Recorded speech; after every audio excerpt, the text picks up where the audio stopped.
What is going on, y'all? Thank y'all so much for joining us. My name is Chris Hennessy, and this is So I Did a Thing, where I have cool conversations with cool people who are doing really cool things. And my guest tonight is absolutely no exception. We were just having a ball backstage right beforehand. Like I almost hated to stop the conversation to play the intro and go live. But anyway, it's going to be a good conversation tonight. Um, Hang on just a second. Let me refresh this page, see how many are here. 3. Woo. All right. So if y'all are here, drop a comment so I know you're here. Hey, Robin Durham, thank you so much for dropping in, friend. It's good to see you. David Cause is here. What's going on, man? He's a fellow Texan. Like I said, y'all drop a comment. Let us know you're here. If you don't drop a comment, I don't know that you're here. There's a little thing up there that tells me how many people are watching. But unless you comment, I don't know it's you.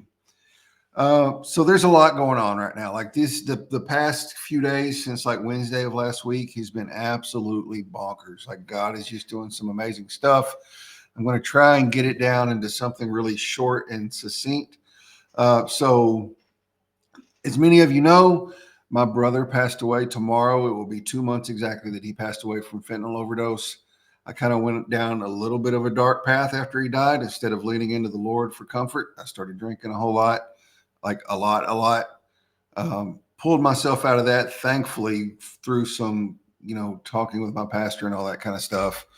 But in the meantime, I'd been thinking that I wanted to do something and I didn't know what. And, that's how the Lord works. He starts dropping stuff in your head, thoughts start swirling around, even in the midst of being a drunken mess all the time. Hey, Brandy Sample, that's a blast from the past right there. How are you, ma'am?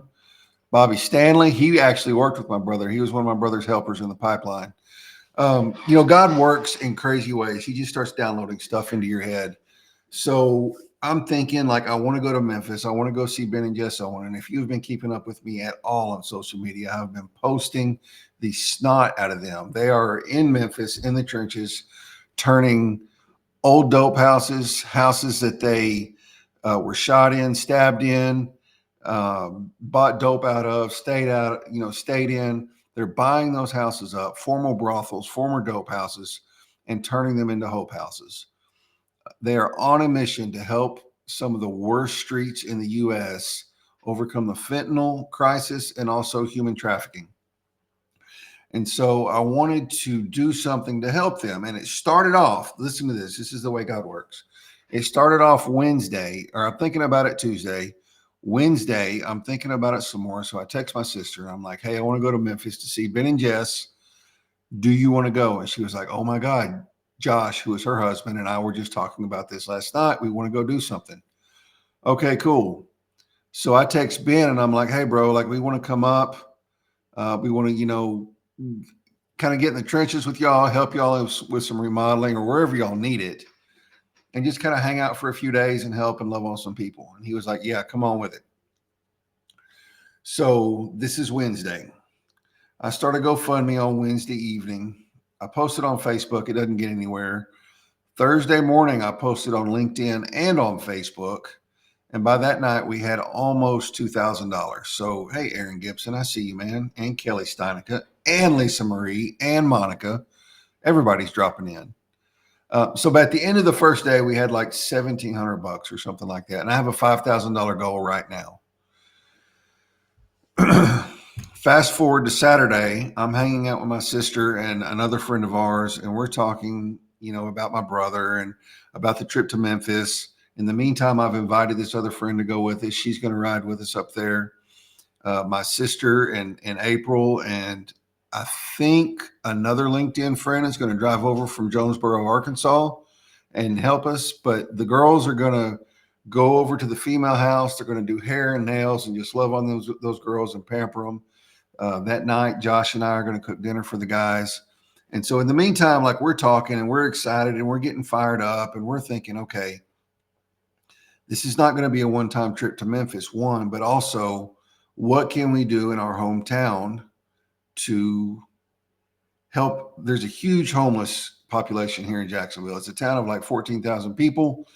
There's like 2,200 homeless or something. I heard the other day, I haven't verified that, but that's still a lot of homeless people. What can we do to help the people here?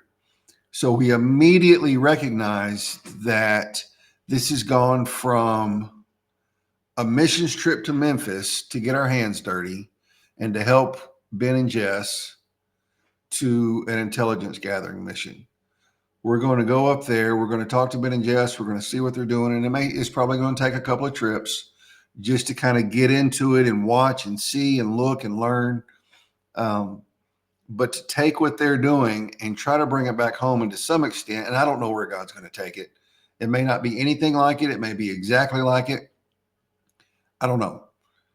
But we're going to go up there and learn from people that are actually doing the thing and try to bring it back. And we're not going to try. We are going to bring it back here to Jacksonville and replicate it however God wants it to be. It may be we're doing hope houses or dope houses into hope houses. It may just be homeless outreach. It may just be, I don't know. I don't know where God's going to take it yet. So that's going to be the mission. That's the mission to Memphis. And we're going July 11th through the 14th. So if y'all want to be a part of that, I'm going to drop the link in the comments to donate. We're working on, and I say working like this is just formulating today. We're going to get the 501c3 started so that we have some legitimacy to us. And so that people know, I mean, and if anybody on LinkedIn knows me, they know I'm not going to like take the money and run. I can provide you with 100 references right now, but we need that legitimacy to us so that people know that we're doing what we say we're going to do with the money that we're fundraising. So all that has happened within the past 5 days since Wednesday. We are at $3,750 of a $5,000 goal. As I get to probably around 4,500, I'm going to raise the goal, because the goal of the trip is to fundraise our travel expenses, or to cover the cost of our travel, but also at the end of it, whatever is left over, we're going to donate to We Fight Monsters, which has been in Jess's 501c3. So that's kind of what's going on. So if y'all see posts from me on LinkedIn and on Facebook over the next 2 months begging for money, that's why. That's what we're doing. And it's something I believe in with all my heart. If I didn't do it, if I didn't believe in it, and if I didn't believe what Ben and Jess are doing, and if I didn't believe that this is something God has called us to do, I would not be doing this, because I hate asking for things like this. So I know God's going to bless it. He's already blessed it. Things have fallen into place for some speaking opportunities at other local churches to kind of help fundraise for it. Like God is just like causing all of this to snowball, and it's moving really, really fast. So anyway, all that said, I'm dropping the link to the GoFundMe in the comments right now, if I can get to it. Yeah, I should have had this pulled up already, and I didn't. But anyway, let me find the link. I'm going to drop the link to the GoFundMe. If you can donate, great. If you cannot, awesome. Like, no hard feelings. Just keep us in prayer for what God is going to do in Memphis. Keep us in prayer that the funds come in. We've already got enough for the travel expenses, but we really want to be able to bless Ben and Jess while we're there. And then also to fund the stuff going forward, because like I know this is going to be crazy. Hang on, I don't want to put it there. I want to put it here. And I want to go to Facebook. I don't have Facebook open. Let me open Facebook real quick, y'all. Sorry about this. So anyway, we want to do what God is calling us to do, and it's not cheap. And I know that, things right now are tight for everyone. And I'm not like going to say put yourself in a bind, but whatever the Lord has called you to do, and like I said, even if he doesn't, yeah, exactly, David, a share is just as equal as a donation. Y'all, I've had people, listen, this is what's crazy. I've had people I've been connected with on LinkedIn that I've never seen their post ever donate hundreds of dollars. I've had several people donate $100 to $250 that I have no idea who they are. We're connected, but I've never really seen them post. So that's just the way God works. Hey, Shelly. That's my cousin, Shelly. Hi, Shelly. Thanks for dropping in. All right. So my guest tonight, let's get on into that. She's doing cool things, man. Like, she grew up in an urban area. Like, she went through the crap. She went through the stuff that you would expect, drugs and all the things. And she just has an amazing story. She wrote a book about it. She's had public speaking engagements about it. and just talking to her for the few minutes that I have on Zoom and backstage, like it's just the love of God just bubbling out of her and the excitement of God. And hey, Brian Sosby, love you too, man. So I'm going to bring out, and I've mispronounced her name in my head 1,000 times, but I'm not going to do it now. Her name is Nayza Martinez. Yes. What is up, Nayza? Hi, thanks for Thank having you. me. Yeah, thank you so much for joining me. I'm glad you said the name right. I am too. So just funny story real quick, and then we'll jump into it. Like I had it in my head because of the name, the way your name is spelled. And like when we talked on Zoom, you told me the correct pronunciation, but I was still in my head. I was pronouncing it nausea, and I was like, that is not right. Like she is not an upset stomach. It's something different. I got to remember to ask her what it is. Nausea, nausea. I Yes, love it. yes. Nausea. Well, thank you so much for coming and hanging out with me. I appreciate it.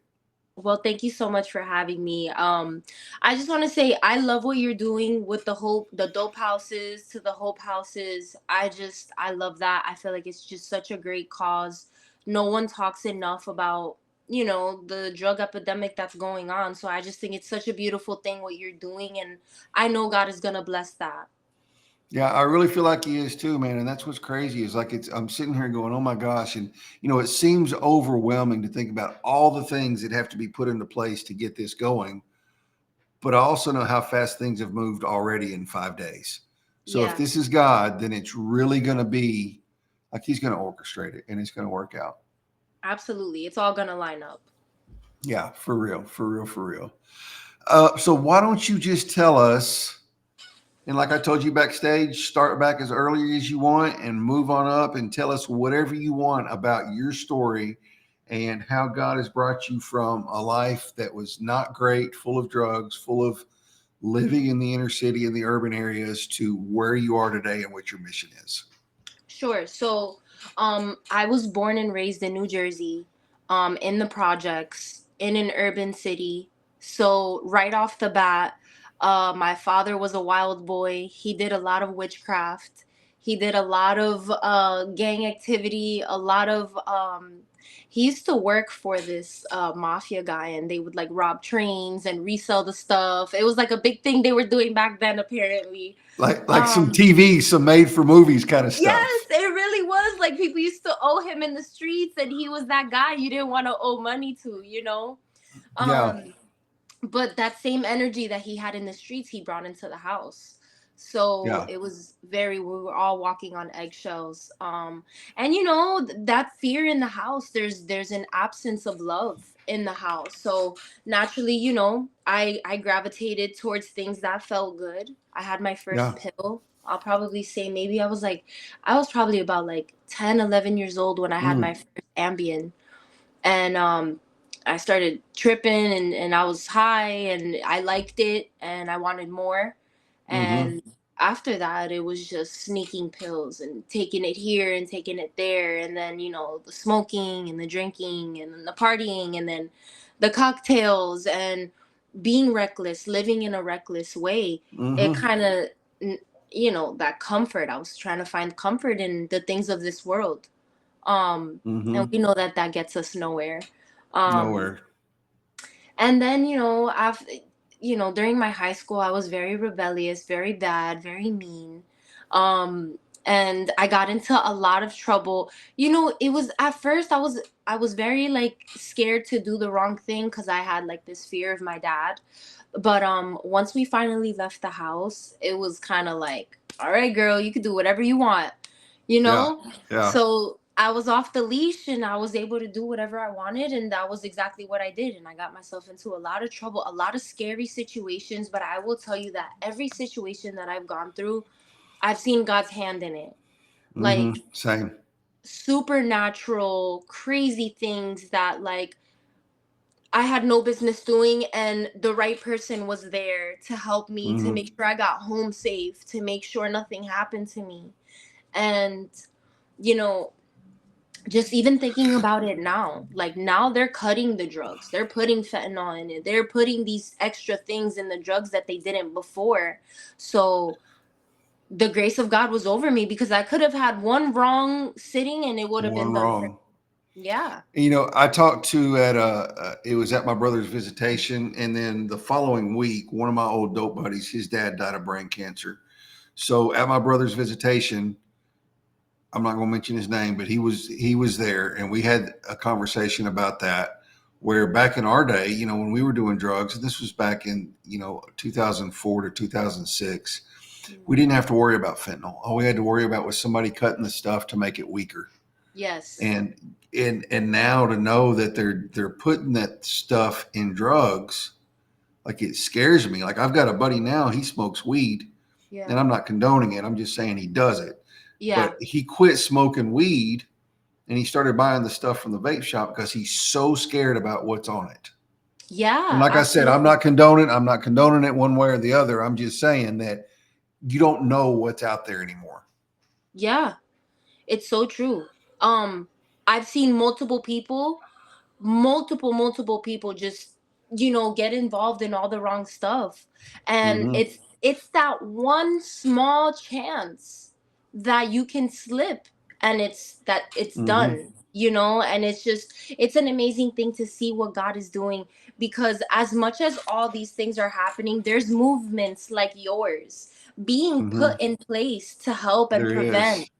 And there's such a need right now. There is such a need for what you're doing. The thing is, too, is a lot of these people that get themselves, like, including me, a lot of people that we get ourselves in these situations, we wind up looking for comfort in drugs and all these things, and we slip up Yes. in the wrong things. And Yes. unfortunately, it becomes these dope houses. It becomes Mm-hmm. death. It becomes these Mm-hmm. deeper, greater things, you know, because we kind of fall into that. And that's the Yeah. scariest part. Yeah. It is. And it's crazy to me. Like you said, I can look back on instances in my life when I was out there, and I know my buddy Chris Davis here, he can too. We had a good talk the other day. I've known Chris since I was probably 14, and we both kind of went down similar paths with grew up in church, leaving the Lord, got out there on drugs, and then God brought us back.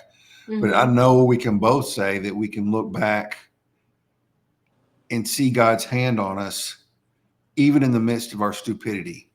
Yes. And I know you, like you said that earlier, you can too. You can look back and see, oh my God, like there's been times I've been up for 5, 6, 7 days, falling asleep while driving, and Yes.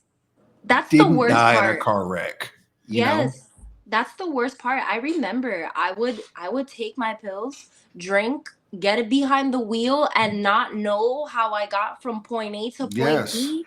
And I'm just there, and I'm like, oh my gosh, I don't even remember how I got here. No clue. And that's so No clue. scary. So It scary. is. And I tell people this, and it's hard for people that have never been in the drug world to wrap their head around it.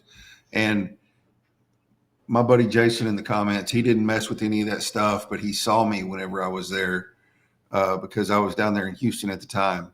Mm-hmm. Like him and a few other people uh, that aren't here. Brian Sosby might have seen me like that. I don't remember, but I would be just like out of there, like no recollection of anything. I'd be in my front yard trying, and I worked in the oil field for a short period of time, trying to back trucks up to the rig, and I'm in my front yard of my house. Oh my goodness. Like just crazy stuff like that. And I'm Yeah. just thinking, God, like you had your hand on me. It's amazing I didn't overamp and die, you know? Yes, yes, absolutely. And it's even just that like there's an addiction of everything. I feel like it's just Mm-hmm. plaguing the world. Like we're Mm-hmm. trying to, whether it's drugs, whether it's social media, it's money. There's this like deep desire to search out these things and to find this comfort, this satisfaction, and things that really just end up hurting you in the end. Mm-hmm. And I think that you see, so this is why I love like the redemption part of Yeah. knowing God, is because you can, after you come to your senses and you come to Christ and you're like, all right, I've had enough of the shenanigans, you can reach back and grab similar people who have been through similar things as you and say, hey, Mm-hmm. listen, I've been there, done that. I know what it's like. I'm not judging you. I love you, but there's a better way. And that's a There life is. that you can navigate with your own experiences. It is, and I think that's sometimes where the church misses it so bad is they don't want to love on people where they're at. They want to get them into church, and then, all right, this is what you need to do, this, and this. Yeah. Look, man, these people have been in this stuff for 20, 30, 40 years. It's not just a total Yes. instant. God's got to work on them to peel back all the layers of the crap they went through. It's Yeah. going to be a process. They might still smoke cigarettes and drink weed for the first 2 years they're saved. They Mm-hmm. might still drop F bombs like confetti. Yeah. God's going to work on them at the pace that He needs to work on them. Yes. Absolutely. Absolutely. I think that even, you know, even in the sense of just that, the church community, it's great, but it's so tight Mm-hmm. knit. Mm-hmm. There's a big world out there that, I've seen the government officials like intervene when, there's people trying to feed the homeless, when there's people trying to like give, like essentials to the homeless people. They're like, no, no, no, you can't do that here. You can't. And that's really sad because at the end of the day, I will put my neck on it. 99% of those people who are helping and outreaching on the streets where it's needed have been through Mm-hmm. that. That's why their heart is where it's at. Mm-hmm. And that's why I love the mission that, thanks, Brian. I appreciate that, brother. I know you had been, I was thinking you would, but like I said, there's some of those days that are a little fuzzy. I don't remember who all was there and who wasn't. Um, and that's what I love about what Ben and Jess are doing. And that's why I want to go up there and see what they're doing, is because they're loving on these people. They're talking about Jesus to them, but they're not shoving anything down their throat, man. And Yes. it's, it can be controversial. Take it for what you will. I'm not here to argue this point with anyone, but they do like Mhm. clean needle exchanges. And I know a lot of people don't like that. They think it's enabling, but they don't just hand out needles. They make them go through counseling and HIV testing and all this other stuff before they get clean Yeah. needles. I'm still on the fence about it. I'm going to go up there and learn about it, but I'm still on Yeah. the fence about that.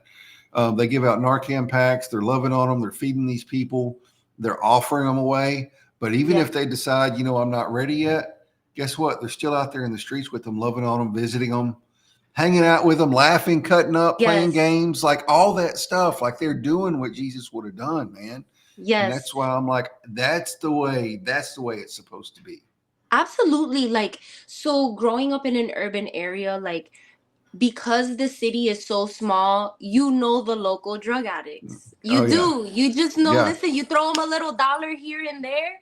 And you know that if you're walking at night and something happens, you know that they know you and they've got you.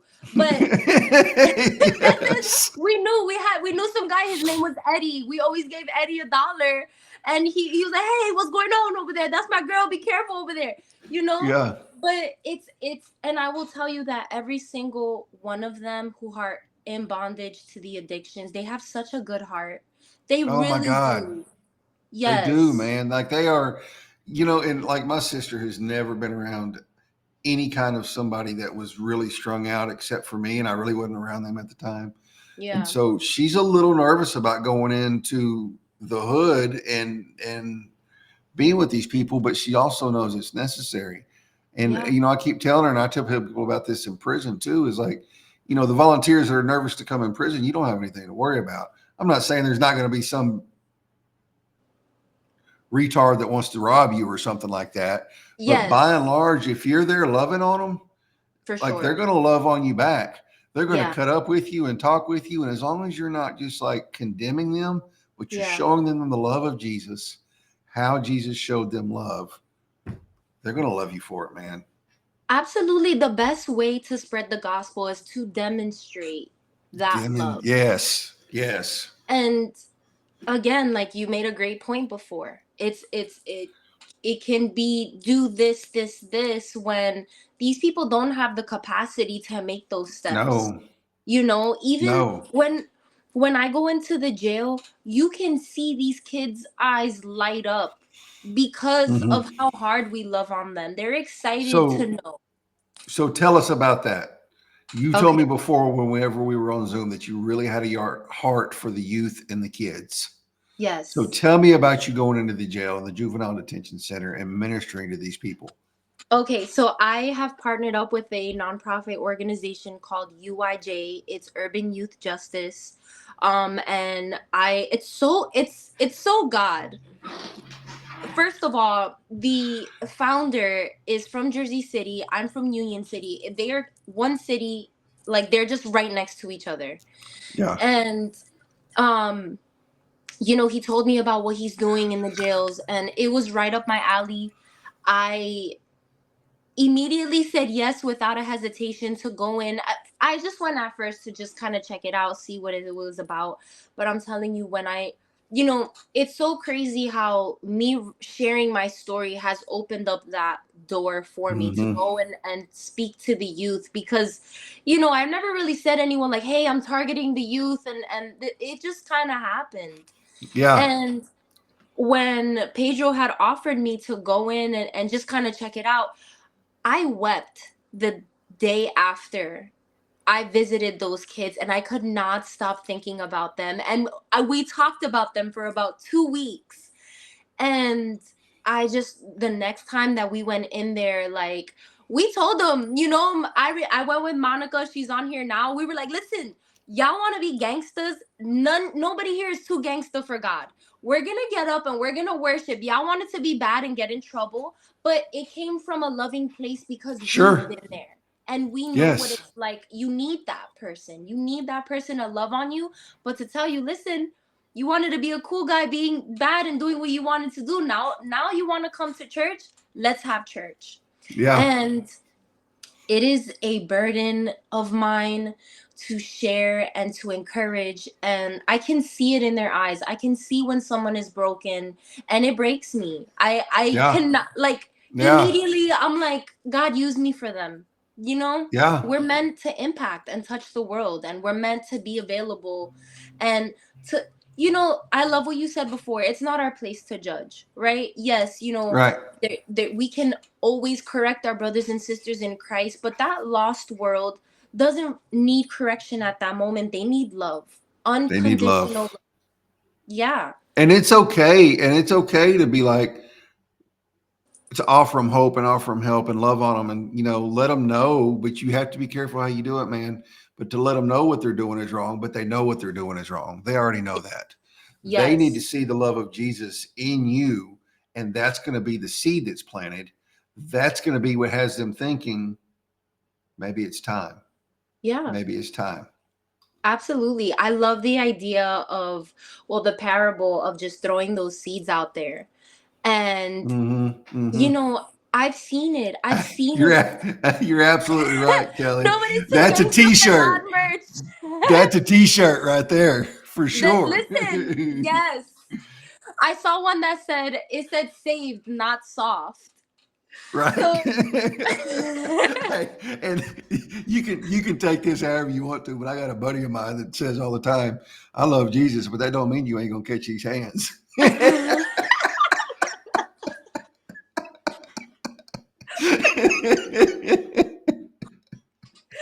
that's right. That's that little gangster coming out. Yeah, exactly. Yeah, that's the street still coming out at him for sure. Oh my goodness, but Yeah, I know, Darren. Like that's right. Like that's a t-shirt, man. And so look, here's the deal. I'm just going to throw this at you. This is one of those seeds. Ben and Jess fund a lot of what they do through merch sales. They sell t-shirts. They have hundreds of designs. They're all amazing. Like that might be something. Just pray about it. That might be something where God leads you, but nobody's too gangster for God. Like that might be your opening. Like that might be that first t-shirt that raises money for hey, what y'all are doing. hey, listen, Monica has a clothing line already, so I know she's in here, Come so she on, better take some come notes on, down. Who come want on, to catch Monica. these cabs? Hey, it does sound Texan, but bro's from Tennessee, man. Like it's Chris Smith, David. You probably know him. I've seen him say that before a bunch of times. Yeah, Yeah, he's from Tennessee, which is it's Southern too. So that sounds like something we'd say. yeah, for sure. Anyway, keep going. Sorry. Yeah, I mean, I don't know. It's just growing up, the thing is that growing up in that urban area, it's so easy to get warped up in the cycles, and so easy to get caught up in that, and you feel like you're hopeless. You know what I'm saying? Yeah, yeah, But It's honestly just so amazing. It's so amazing to see what God is doing, and these kids are going to be gangsters for God, Yeah. because it's the outcast that he needs. He needs those Mm-hmm. broken people to go ahead and, say, listen, I came from this. This used to be my life. I was in jail and someone ministered to me. And now look at me now. I can one story that broke me was one of the juveniles that we talked to. He has to be like 17 years old and he cannot read, but he is so hungry for the gospel, and that Mm-hmm. breaks my heart. And Mm-hmm. these are the people that I am after. These are the people Mm. that I want to mentor and love on and show them, like, listen, just because. And the thing is as because I got an opportunity to talk to him one on one, and I could see in the spirit that he was looking at everything that had happened to him and was very angry about it. Mm-hmm. And if you don't, I say it in my book, sometimes you forget that you're angry, you forget that you're hurting, and you become angry, and you can't tell the difference between being angry Mm-hmm. and being hurt. So it's easier to just be angry. And Mm-hmm. this boy, I can tell that there's so much anger and there's so much destruction that if he doesn't address that and handle that, and he doesn't get the right person to be, in his ear telling him about the love of Christ, it can go sour quick, you know? Mm-hmm. For sure. All the That. gangsters came out in the comments now. Yeah, that's my sister. That's the one that's going to Memphis with me. That's Oh, getting hey, all this sister. going. That's so Yeah, funny. yeah. That's so All right. funny. So you mentioned your book. Let's go ahead and talk about that. Tell us about the book, and I will drop the link to the book in the comments on all the platforms. But tell us about that. Okay, so the book is called The Hurt, the Hate, and the Holy. It talks, it goes in stages of my life. So from the moment that I first felt hurt, from getting that heartbreak from your parents, all the way down until the hurt from rejection, neglection, addiction, all the things. And then the second part to the book, the hate, is how all that hurt kind of manifested into hate. I hated myself. I Mm-hmm. hated the people around me. I hated the life I lived. I hated my choices. I hated my past, my future, my present. Just embodied that because of what I've been through. And then, the holy is that last element to it. Was I finally got sick of all of it, and I remember I had just came out of hanging out. I was bar hopping the night before, super drunk, hanging out, doing whatever. And I woke up the next day and I wasn't necessarily hungover, but I did feel this like extreme weight inside my soul. Mm-hmm. Yeah. And I wanted out. And I remember I'm like, God, it's so funny. It was 2019, right before COVID.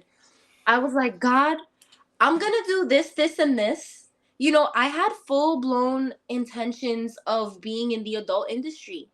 And I Mm-hmm. told God that. I said, listen, I'm gonna do this, but I still wanna know who you are. Like, really Mm-hmm. ignorant. And Mm-hmm. Hey, but isn't that the beautiful thing about God? He's like, okay, yes, like you think yes, that's what you want to do, but you think you want to know me too. So let me just show you who I am to change your yes, mind. absolutely. And then you know what? COVID happened, and I'm like, oh my goodness, did I do that? Whoopsie. God shut everything down. He's like, girl, you're not doing all that. He said, yeah, you would have thought. Now let's see what you're gonna do when I shut down all the clubs and you can't go nowhere. Yeah, yeah, And that was what he did, and it was an incubation period for me, and I wouldn't have it any other way. I yeah, really wouldn't. I yeah. love the fact that it may not be same stories here, but I love that we can take what we've been through and turn it into something informational, Mm-hmm. encouraging, Mm-hmm. beautiful, up to the Lord. And that's what it's about. Mm-hmm.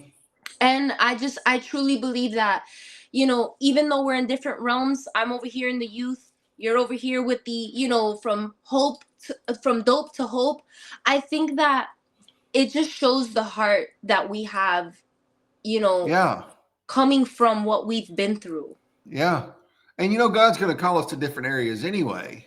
It's still the Yeah. same mission to love on people and bring them to Him, Yes. Yes. whether And no that's, matter who it is. yeah. And I think that to me is the purpose of why we exist. You know, Mm-hmm. a lot of people want to know why. Why am I here? Why am I here? First, you need to receive that love first so that you Mm-hmm. can go and love on other people. Mm-hmm. And a lot of times, you know, I feel like in like nature, our human nature is to love. That it's Mm-hmm. in us. It's how we're created.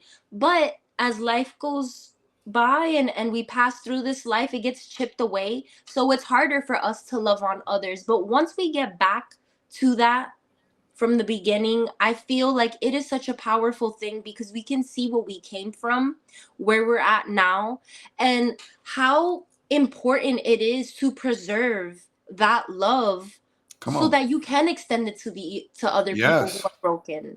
Mm-hmm. And I think that like even I've had like I call them divine appointments where Oh yeah. I don't even know why I'm there in the first place, but Yeah. I all of a sudden meet someone and we have something in common and I can encourage them and love on them.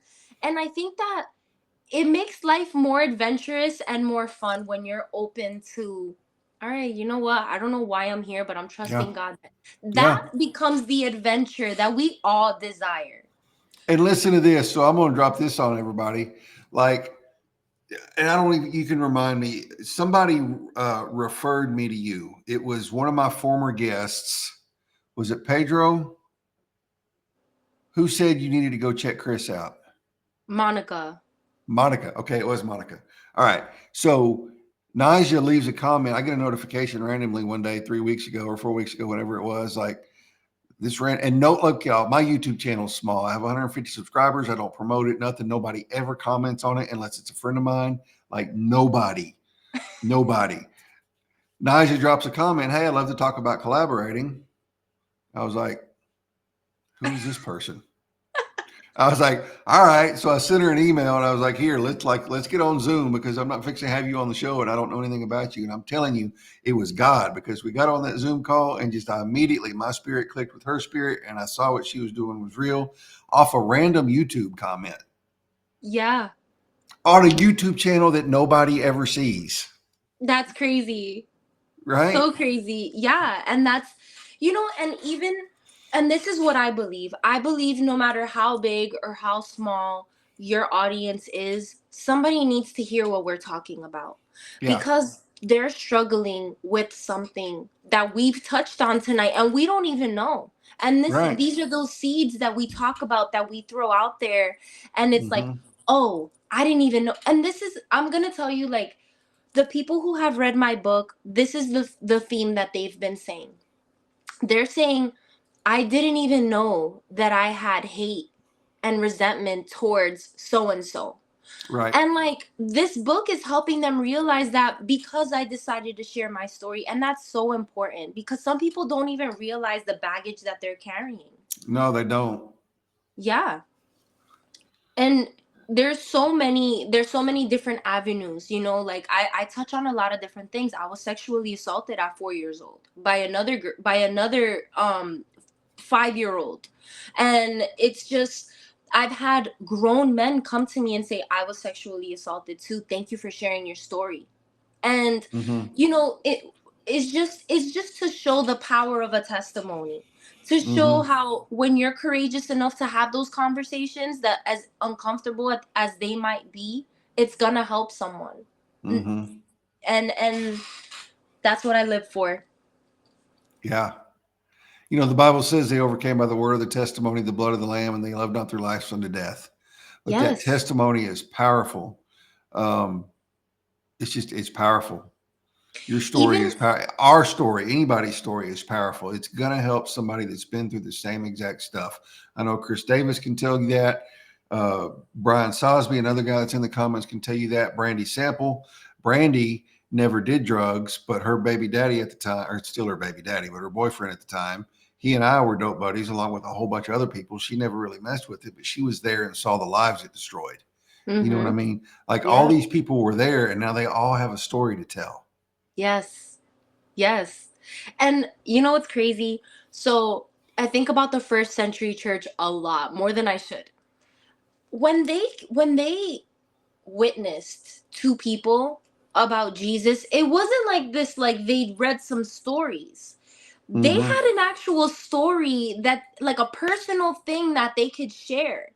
And that's Mm-hmm. just like, that's why that's so important, that personal relationship, because you can witness to someone. You can be like, listen, I've done the dope, I've done the pills, I've been Mm-hmm. sexually assaulted, I've been on drugs, I've been there, but I've seen God's hand on me, and I can tell you, I can recognize when God's hand is on somebody because it's been there with me, and God's Mm-hmm. hand, and you open up their eyes to that. Yeah, for sure. Brandy said the same thing. She said, yeah, like friends and family were in the drug world. It was so crazy, man. And, looking back, it was God, obviously, but like, I've never, and she might have, I don't know. And I'm not asking her to come clean, but like we were in the same circle for 2 or 3 or 4 years and I never saw her touch anything, but all Mhm. of us did. But Yeah, she was right there in the middle of it. So like I said, she saw it. So she saw firsthand, even though she didn't actually do it. She was still yeah. in the middle of it. So yeah. And I think like that's a little difficult, a lot of difficult as well. Right. Right. Like watching people you care about, Yeah. just Yeah. get like caught up and wrapped up in that world. Like now I have really close friends who are addicted, and I see it, and it breaks me because I know the freedom that they need and they want, but it Mm-hmm. seems too hard for them, and they don't need me coming in. They're like, oh, you're doing all this. No, they need me to show up and be like, Yeah. yo, I love you, I'm proud of you, I know you can do better, but I'm here and I will always love you. And I Yeah. believe that that makes a difference, and that's that endurance. you know Mm-hmm. like the Bible talks about, one of the fruit of the spirit is long suffering. And Mm-hmm. unfortunately, we have to long suffer for the people that we want, but with intercession and prayer. Because Mm-hmm. when we have that hope of, I've seen you transform me, I know you can do it for them, and we become steady and disciplined and asking God to do that, He will do it. And and I've seen it. So Mm-hmm. it's more of that fuel to just keep going and keep changing the world one story at a time. Yeah. And just to kind of go back to what I said about Brandy being there and her baby daddy being all in it, and we were friends and all that. Sean is now clean as a whistle. He's married. He's got other kids, but he's a dad to his kids. He's not perfect by any means, but Right. um, new wife and Brandy get along really, really great. Like she did a whole Facebook post a couple weeks ago whenever it was Courtney's birthday. And she was like, happy birthday. Thank you for being a mom to the kids, and like just Wow. loving on her and praising her. And that just goes to, they gave their life to the Lord a few years back. That just goes to show you what God can do. Like we Yes. were all in the thick of it, man, just wading through it. And we've, not all of us, there's still some of us that are still stuck in it, but there's a few of us that have come up out of it now, and it's Yeah. only by the grace of God and just Yeah. the stories we have. Absolutely. And the thing is like, when you get together with people and you start talking about how you guys overcame, it encourages that person who's not quite there yet. And they're Mm-hmm. like, whoa, I know that. When they start to feel like and we, again, bringing it back to the testimony thing, when they start to feel like they can resonate with them, they start to see God as this close person, not this far Come away on. God. They're like, Come you on. know what? He was there with Chris when he was doing his thing. I know he's there with me. And that's Yeah. all that it's about, is demonstrating how he's there even in the mess. Yeah. And Brandy said, it's scary having an 18-year-old let loose in this world. And I cannot believe he is already 18, man, because Oh my like goodness. he was born back in the middle of all our craziness. That's how long Wow. ago this was. And just to know that, that's crazy. Anyway, I feel old. Thank you for that, Brandy. I don't even want to think about having a teenager. Oh boy. I haven't hit the double digits yet. I'm happy with where I'm at now with this guy. So, woo, And I Jesus. just want to say, man, it is a blessing to me. This is like not, it's on topic, but not, but it is a blessing to me to see these faces from my past showing up here and listening to this. Yeah.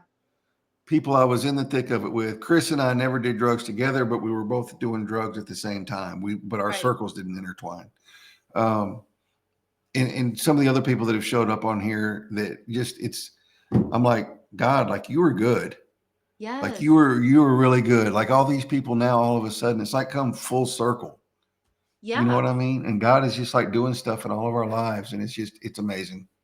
It truly is, and that's the thing about it too. Is like the purpose of my book. It's to highlight that, the reason why you turn to drugs, the reason why you turn to being promiscuous, the reason why you turn to all these things, is because deep down there's some hurt there that needs to be addressed and slayed, and you gotta work with God. You gotta partner up with God in order to overcome. Because if not, you're gonna be wrapped up in it, and there's not gonna be a way out. Definitely Mm-hmm. For crying sure. over Jesus. Cara. Oh boy.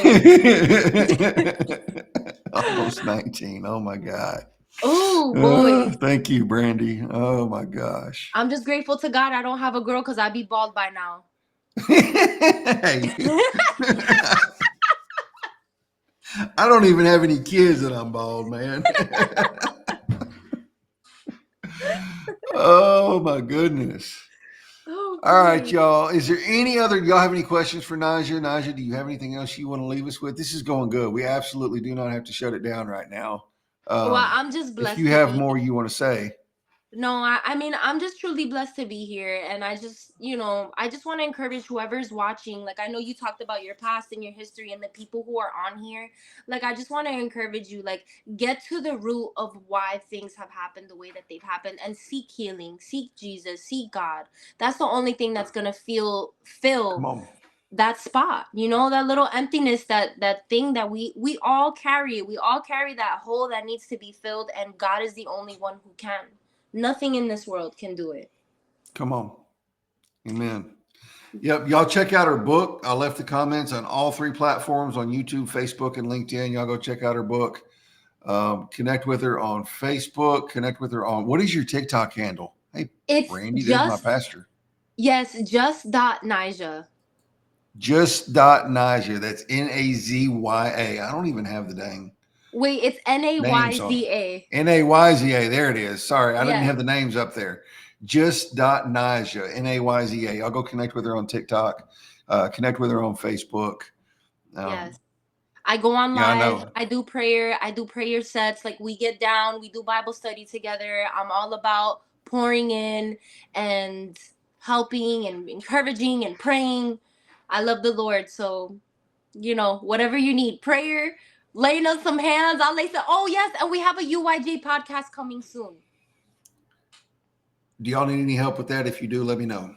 All right. Yes, I can help absolutely. with that. I can Okay. absolutely help with that. Okay. I will definitely leave you. I'll get in contact with you for sure. Yeah, Because I do need, get in contact with me.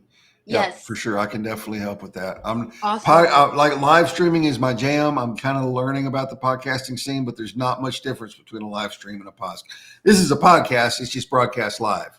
But Okay. we can talk about recording it beforehand or doing a live stream and then publishing. There's all kinds of things you can do with it. So y'all get it figured out, and we'll set up a Zoom call. We'll all get on it and talk about it and see how I can help. Yes, Monica and I would have to have your time for a Yes, little. for sure. Yeah, And absolutely. Happy to do it. I'll be praying for this trip to Memphis because I want to see that Yes. grow. And if God willing, I could participate and help you out. Please count me in and keep Yes, me updated, for because sure. I'm all about going to the urban areas and Come on. helping out these people that need it. Come on. We'll be there July 11th through 14th for sure. And then probably again after that. And like I said at the beginning, we're working on, and when I say working on, I mean, we just started talking about it tonight before the live stream, Yeah, getting a 501c3 set up where we can kind of legitimize all this and make it a real deal and make it to where, people know we're not just taking the money and running. Like we want to be absolutely. legitimate with it, and plus it opens up the door for bigger donors to get their tax write off. Like, Yes, God can really use them to pour into your ministry once you have that 501c3. So we're in the beginning stages of that. Like God is moving fast on this, y'all. And it's just like, it's more than I can take. It's just like, yes. I'm going, all right, God, like this is going to have to be you because this is more than my little old brain can handle right now. But like I said before, Chris, like I without a shadow of a doubt feel like what you're doing is so in God's heart. I feel like it Like, is too. yeah, like he sees these people, these are his kids. and they need Yeah. houses like this. Like it's Yes. it's therapeutic what you're doing. It really Hmm. is, and it's much needed, and God sees that. And here's a side note. I believe that a lot of people who are bound up in addiction have this, like, they're tethered to like the supernatural realm because Oh, of how yes. strong the bondage is. You know? Definitely. Definitely. Oh my God. And I talked about this once when I got off parole a little over a year ago. I didn't I may have sent it to you. No, it may have been somebody else. I don't remember. It was my testimony. So I went live by myself and I talked for almost an hour and a half and gave my testimony. I was a meth head back then. And you know, what is meth? Meth is a combination of a bunch of different stuff mixed in together. Hmm. And I firmly believe, like, and addiction is too, period. But I firmly believe, like, methamphetamine is a form of witchcraft because it's brews and it's potions and it's mixing up and all Yes. this kind of stuff, right? So you Yes. open the door, and I had some crazy supernatural experiences.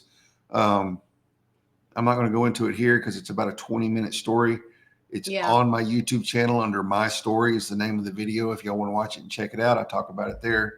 But God, like, I'm not God, but like the enemy really used that, and you open a portal to the darkness whenever you're using stuff Yes. like that. A hundred You'll percent. never convince me otherwise. Yes. So my best friend for like 10 plus years, he also was addicted to meth. And he Hmm. has told me multiple he the demonic realm really opens up, and you see a lot of things. Bad. Yeah. Yeah. So I I've don't heard some know. stories. Aside from the one major incident that I talk about in my testimony, I cannot even tell you how many times I saw shadow people and chased them around my house and my yard. Those Yeah. shadow people was not a hallucination, y'all. That was some demonic stuff going on Yes. I for I can sure. back that. I will back that 100%. I Yes. You're mean, and absolutely I'm right. laughing about it, but I mean, it's true. People talk about wigging out and seeing the shadow people. I'm like, bro, you were like chasing demons around your house, man. Like, Yeah. It's a quick story, but he told me he yeah. was like just finished getting high off meth. He said he could see like a hand come on a door. And like it Hmm. like looked at him and then like went back, and he's like, after that I was scared and I wanted to stop. And he said he's like never went to a rehab, never went to anything. He literally prayed it out, and now he's been clean for like Come on. five and a half years Come almost. on. Yeah. So I believe that wholeheartedly, that yes, that is Yeah. witchcraft, and it opens up a can of worms that it will drive you nuts. It will It drive you will drive nuts. you nuts, man. I've had some, and I say my best highs where I was chasing shadow people and stuck to the door looking out the blinds because I would see people moving around out there. And it was demonic. And my pastor will tell you the same thing. That's him on the screen. Yeah. God saved him. He was an old meth head and dope dealer. He's a 4-time loser. He's been to prison 4 times. And he'll Wow. tell you the same thing. Like, it's some demonic stuff, man. You don't mess around with it. That's true. For Yep. sure. But look at us now over here praising the Look at Lord us and changing the praising world. the, I know. Hey, and just to show you, like, this was a God thing. So just to give a little bit of the social media aspect of the way a live stream usually works, I usually peak in viewers somewhere around the 15 to 20 minute mark, and that's usually between 20 to 30-ish people on a good night. We've Hmm. been going for almost an hour, and it has progressively risen and not dropped off, and we're up to 37 people just on LinkedIn. That's not counting YouTube and Facebook. Oh So wow. that is just like that just goes to show me it's God, because normally it peaks and then it starts dropping off about 40 to 45 minutes in. People kind of start dropping off, and we have Yeah. steadily just risen in viewers. So God had some people in here that needed to hear this tonight. Yes, I absolutely believe that. We've touched on a lot of things, and these are real Yeah. things that people have gone through. Yeah, for sure. Yeah. For sure. For sure. And this has been a good conversation. Like, It it's really been has. a fast hour. We've been on for 55 minutes. Can you I believe didn't that? even, it doesn't even feel that way. It does not feel like it at all. This has been amazing, y'all. Yes. Um, Y'all go check out Monica's book. The links are in the comments. If you want to donate to the cause to go to Memphis and help us get our hands dirty and go on an intelligence fact finding mission, and the link to the GoFundMe is there too. If you want questions about any of it, reach out to Nayza. Reach out to Nayza. Reach out to myself. We'll be more than happy to answer any questions about what we're doing respectively as far as ministry and stuff like that. Yeah. Next week, I have Darren Wallace on. Darren has been on the show before. Next week, I start ending the stigma back up. So I'm thinking I'm really going to stick with that one for a while. It's going to be more stories like this, more stories of hope and redemption and what God is doing in people's lives. Next week is Darren Wallace. He was on the show a couple years ago. He is a former Texas Department of Criminal Justice warden. He retired from TDCJ. He went to work for Cornbread Hustle, which is a second chance staffing and recruiting agency, helping people come out of prison get really good paying jobs. He worked for them for a while, and he's going back to law school starting this fall to become a criminal defense attorney. Um, and he firmly believes in breaking generational curses, breaking generational recidivism and incarceration. And he is literally like it. And I say this all the time because it blows me away just because I was in prison. So to see a warden that has such a heart for people to try and keep them out of prison is just amazing to me. So I always love it when I get to hang out with Darren and talk to him. And if you'd have told me 12, 15 years ago that I'd be friends with a former TDCJ warden, I'd have laughed in your face. I'd have been like, there's no way on God's green earth I will ever be friends with anybody that used to work for TDC. but God, right? Oh God, amen. Amen. Nayza, thank you so much for coming and hanging out with us. I loved it. It was absolutely Thank you so amazing. much, Chris, for having me. It was a great conversation. Anytime you want, when you go to the new podcast, if you need me on there, count me in. I will. You'll be there. I Yes. promise you. Yeah, we'll give it a few Absolutely. weeks to kind of give some time between. But yeah, here in another couple months, I'll have you back on for sure. For sure. Sounds good. Thank you so All much, right. Chris. Awesome. You bet. All right, everybody. Thanks for joining us. We will see y'all back here next week for Ending the Stigma Season 4, Episode 1 at 7 p.m. Central Standard Time next Monday. Y'all have a good night.